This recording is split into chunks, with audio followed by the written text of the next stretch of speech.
अमावस्या की रात एक चुड़ैल करती थी गांव के एक लड़के से शादी और उसी रात देती थी उसके बच्चे को जन्म। उस गांव में रोजाना रात के 2 बजते ही रुक जाती थी सभी की सांसें और आसमान से होने लगती थी खून की बारिश। आखिर ऐसा क्या हुआ था उस गांव में कि एक चुड़ैल वहाँ की लड़कियों की नहीं होने देती थी शादी? इस रहस्य को जानने के लिए सुनिए सत्य घटनाओं पर आधारित ये कहानी। मैंने कहा ही था वो नहीं आएगा। मैं क्या करूंगा? शिवा को बहुत समझाया पर वो समझता ही नहीं है। ओम नमः शिवाय। अगर वो आ जाता तो ये हवेली भूतों से मुक्त हो जाती।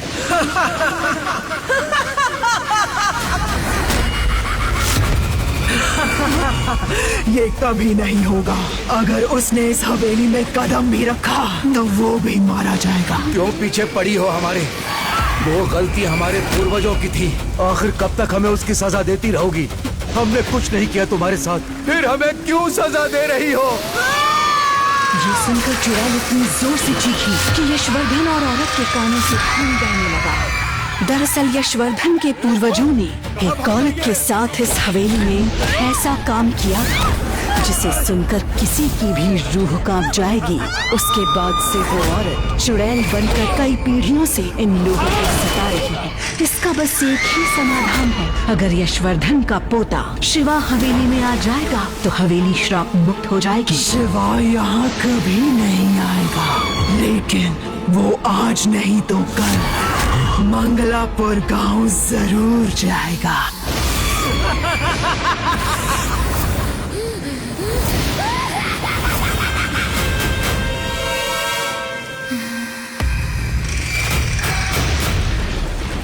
अपने मुंह से उस मनहूस गांव का नाम मत लो। शिवा को किसी हाल में वहां नहीं जाना चाहिए। अगर एक बार कदम उसके उस गांव में पड़ गए तो अनर्थ हो जाएगा। वहां वो चुड़ैल 300 सालों से उसका इंतजार कर रही है। एक तरफ यशवर्धन अपने पोते शिवा के मंगलापुर गांव जाने के नाम पर बौखला रहा था, वहीं दूसरी तरफ शिवा अपने दोस्तों को बचाने के लिए बनारस से दिल्ली पहुंच गया था। शिवा को एक चिट्ठी मिली थी जिसमें लिखा था कि उसके दोस्त विकास और अमित को किसी ने किडनैप कर लिया है। उन्हें बचाने के लिए उसे दिल्ली में एक एड्रेस पर बुलाया गया था। ये क्या कर रहे हो तुम लोग? दूर हटो मुझसे और ये बताओ कि मेरे दोस्त कहाँ हैं? कहाँ छुपा कर रखा है तुम लोगों ने उन्हें? ये आदमी देश की सबसे बड़ी कंपनीज में शुमार मित्तल इंडस्ट्री का मालिक आशीष मित्तल था। शिवा को ये समझ नहीं आ रहा था कि एक अरबपति आदमी ने भला उसके गरीब दोस्तों को क्यों किडनैप किया। उनसे उसे क्या मिलेगा? मेरे दोस्त कहाँ हैं? तुमने उन्हें क्यों किडनैप किया? शिवा की तेज आवाज सुनकर आशीष मलिक की बेटी काव्या और पत्नी शगुन भी बाहर आ गई। क्योंकि तुम्हारे सड़क छाप और 2 कौड़ी के दोस्तों ने मेरी इकलौती बेटी यानी कि अरबों की मित्तल इंडस्ट्रीज की वारिस के साथ छेड़छाड़ की और मैं आशीष मित्तल अपनी बेटी पर आंख उठाने वालों की आंख निकाल कर उनसे गोटियां खेलता हूँ। ये सरासर झूठ है। मैं ये मानता हूँ कि वो बहुत शरारती है, लेकिन वो कभी किसी लड़की को नहीं छेड़ सकते। वो तो लड़कियों की तरफ आंख उठाकर भी नहीं देखते। आपकी बेटी जरूर झूठ बोल रही है। अबे 2 कौड़ी के बनारसिया, तू अब मेरी बेटी पर इल्जाम लगा रहा है। तेरे तो मैं अभी छोटे छोटे टुकड़े करवा दूंगा। वैसे तेरे लोफर दोस्त बहुत डींगे हाँक रहे थे कि उनका दोस्त शिवा मेरी ईंट से ईंट बजा देगा। तेरे ऊपर शिव जी का हाथ है, तू किसी का भी सर्वनाश कर सकता है। मैं भी देखना चाहता हूँ कि इस धरती पर किस में इतनी हिम्मत है जो आशीष मित्तल का सर्वनाश कर सके। जहाँ एक तरफ आशीष मित्तल और शिवा के बीच बहस चल रही थी, वहीं आशीष मित्तल की बेटी काव्या अपने मन में बोल रही थी। शिवा बच्चों, तेरी मसल्स और मर्दानगी देखकर मेरा दिल तुझ पर आ गया था, लेकिन तू ठहरा 1 नंबर का अकड़ू। इसीलिए तुझे सबक सिखाने और अपना बनाने के लिए ही ये पूरा ड्रामा रचा है। अब तुझे मैं अपने इशारों पर नचाऊंगी। और निकालूंगी तेरी सारी हेकड़ी। वहीं आशीष और शिवा के बीच अभी भी बहस चल रही थी और अचानक से आशीष की नजर शिवा के गर्दन पर बने ओम पर जाकर ठहर गई, जो अचानक चमकने लगा था, जिससे उसके चेहरे के एक्सप्रेशंस बदल गए। उसे पसीना आ गया। अचानक से उसकी बोलती बंद हो गई। उसने जल्दी से अपनी पत्नी शगुन का हाथ पकड़ा और एक कोने में ले जाकर कहा, ये तो वही लड़का है। कौन सा लड़का? किसकी बात कर रहे हो आप? जरा उसकी गर्दन तो देखो। जब शगुन की नजर भी शिवा की गर्दन पर चमक रहे ओम पर गई तो ऐसा लगा जैसे कि उसके पैरों तले जमीन खिसक गई हो। उसने लगभग रोते हुए कहा, ये तो वही है। ये अकेला इस धरती पर ऐसा है जो हमारे बेटे को वापस ला सकता है। यही है वो जिसकी तलाश 300 सालों से थी। इसे अभी के अभी मंगला गांव ले जाओ। यही मेरा बेटा वापस ला सकता है। आशीष को अपनी पत्नी से धीरे धीरे बात करते देख शिवा ने तेज आवाज में कहा, अबे अब अपनी पत्नी के पल्लू में जाकर क्यों दुबक गया? जल्दी से मेरे दोस्त मेरे सामने लेकर आ। तेरे दोस्त यहाँ नहीं है। हम अपने दुश्मनों को मंगलापुर गांव में मौत की सजा देते हैं। अगर तुझे आखिरी बार उनसे मिलना है तो अभी के अभी मंगला गांव चलना होगा, नहीं तो कल सुबह तक उनकी लाशें तेरे पास पहुंचे। आशीष मित्तल की बात सुनकर शिवा का खून खौल गया, लेकिन तभी अचानक से उसके दिमाग में बनारस के पुजारी की कही हुई बात गूंजने लगी। उन्होंने कहा था कि तेरा सफर तुझे दिल्ली नहीं मंगलापुर गांव ले जाएगा, इसलिए वो तुरंत ही मंगलापुर गांव जाने को तैयार हो गया। आखिर वो भी जानना चाहता था कि मंगलापुर गांव का उसकी जिंदगी से क्या कनेक्शन है, जिसके बारे में पुजारी जी उसे बार बार आगाह करते रहते थे। शिवा मंगलापुर गांव जाने के लिए जैसे ही कार में बैठा, उसकी गर्दन पर बना ओम सोने के जैसे चमकने लगा। और वहीं दूसरी तरफ मंगलापुर गांव के आसमान में काले बादल छा गए। तेज तूफान आ गया। तूफान इतना तेज था कि घरों के छप्पर हवा में उड़ने लगे। सभी गांव वाले बाहर निकल आए और उन सभी के चेहरे पर खौफ नजर आ रहा था। एक गांव वाला बोला, वो आ रहा है। 300 साल इंतजार कराया उसने। अब हमारे गांव की लड़कियां बच जाएंगी। पिशाचनी उनका कुछ नहीं बिगाड़ पाएगी। गांव वाले के ये कहते ही आसमान के काले बादलों में एक चुड़ैल नजर आई और उसकी भयानक हंसी से सभी की रूह कांप गई। मेरा हमदम आ रहा है। 300 सालों का हिसाब पूरा होगा। अब वो विनाश और महासंग्राम होगा जो हजारों सालों में किसी ने नहीं देखा होगा। आजा, जल्दी से आजा शिवा। वहीं दूसरी तरफ आशीष मित्तल शिवा को लेकर मंगलापुर गांव के लिए निकल गया। साथ में उसकी पत्नी और बेटी भी थी। आशीष मित्तल को गांव पहुंचने की बहुत जल्दी थी ताकि शिवा उसके बेटे को वापस ले आए।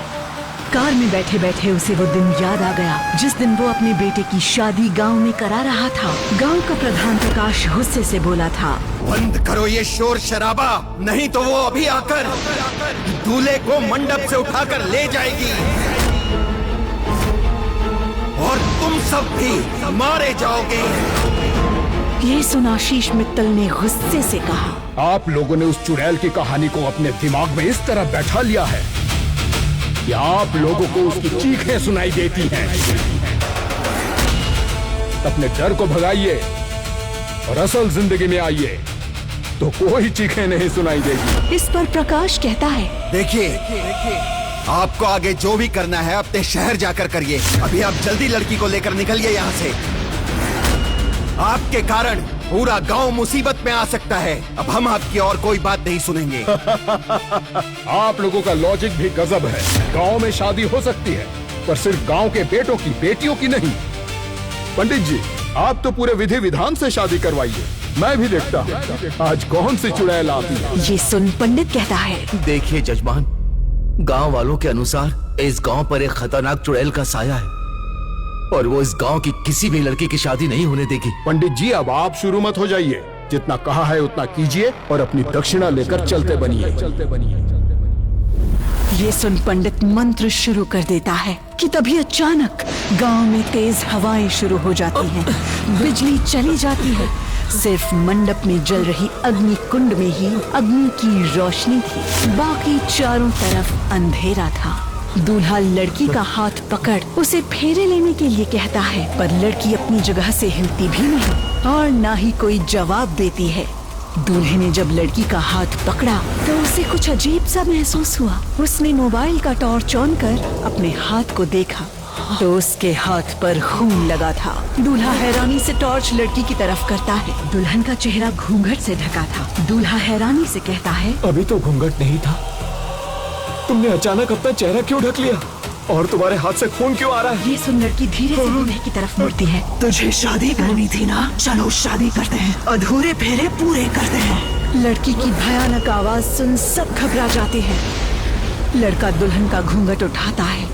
घूंघट के पीछे छुपा चेहरा देख उसकी हालत डर से खराब हो जाती है। इतना खौफनाक चेहरा, आधा चेहरा जला हुआ, आंखें अंगारों सी लाल, जगह जगह से मांस और चमड़ी की पपड़ियां निकल रही थी, खून टपक रहा था। इतना भयानक और खौफनाक रूप देख सबकी हालत खराब हो रही थी।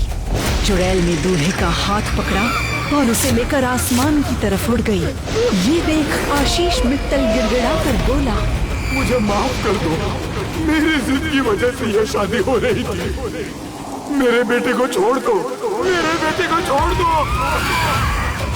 रुको, हम अभी इसी वक्त यहाँ से चले जाएंगे और ये शादी भी नहीं होगी। तुम लोगों ने गांव की बेटी की शादी करके 300 साल बाद मुझे वापस आने पर मजबूर कर दिया। अब यहाँ फिर से वो महाविनाश शुरू होगा जो 300 साल पहले बंद हो गया था। इतना कहकर चुड़ैल दूल्हे को लेकर गायब हो गई और उसके बाद तूफान भी थम गया। चारों तरफ शांति का माहौल हो गया। बारिश भी रुक गई और बिजली वापस आ चुकी थी।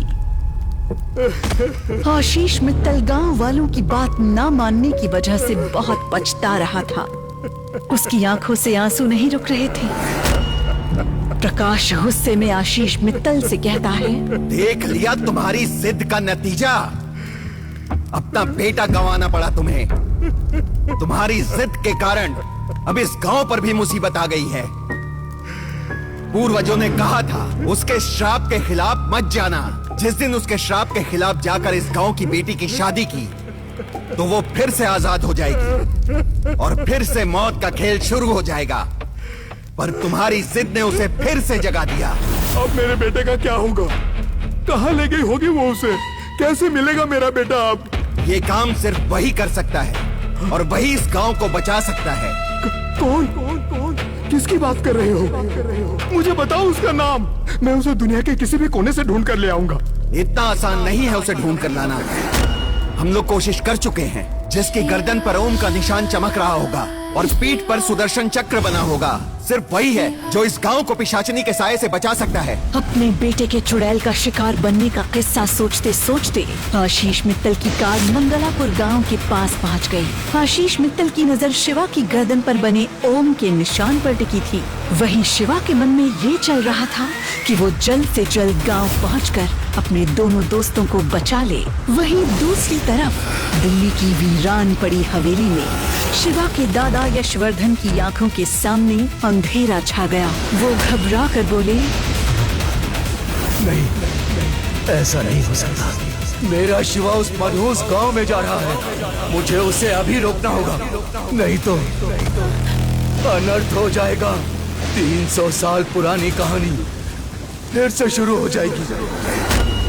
नहीं नहीं नहीं नहीं, मैं ऐसा कभी भी नहीं होने दूंगा।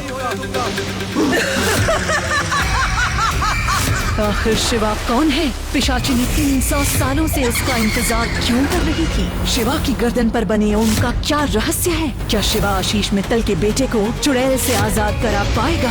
गांव वाले ये क्यों कह रहे थे कि शिवा ही उन्हें चुड़ैल से मुक्ति दिला सकता है? शिवा के दादा क्यों नहीं चाहते थे कि शिवा कभी मंगलापुर गांव जाए? और उनके पूर्वजों ने ऐसा क्या किया था जिससे उनकी हवेली पर चुड़ैल का साया था? और सिर्फ शिवा ही उन्हें उससे कैसे आजाद करा सकता सकता है, जानने के लिए सुनिए रोंगटे खड़े कर देने वाली ऑडियो सीरीज शिवा एक प्रेत योद्धा, सिर्फ पॉकेट FM पर बिल्कुल मुफ्त में। मुफ्त का ये मौका सिर्फ कुछ घंटों के लिए ही वैलिड है। जल्दी कीजिए, नीचे दिए गए लिंक पर क्लिक करके अभी डाउनलोड कीजिए पॉकेट FM ऐप।